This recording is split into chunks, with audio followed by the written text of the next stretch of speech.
కరములు కాళ్ళతో కలహించలేవు,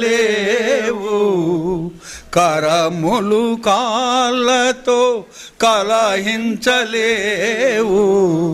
కలయకనే కార్యమును చేయలేవు, కలయకనే కార్యమును చేయలేవు.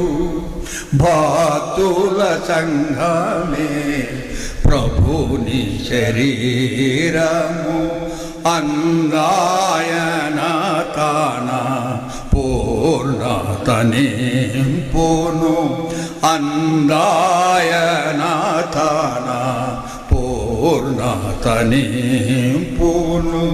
శిరసాధీనములో సర్వాంగములుండేనా, శిరసాధీనములో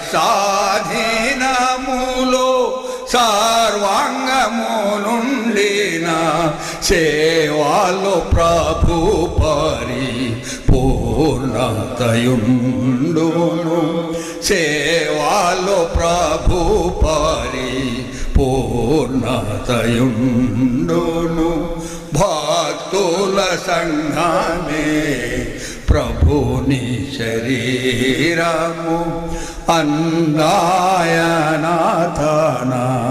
పూర్ణతని పోను, అంగాయనాథన పూర్ణతని పోను.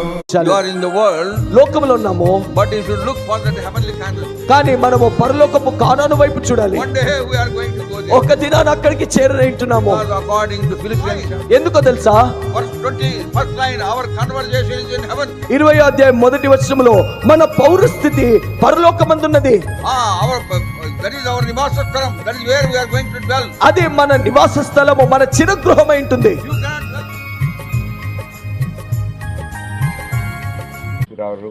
ఆయన జీవితాన్ని బట్టి నీకు వందనాలు స్తోత్రాలు చెల్లిస్తున్నాం.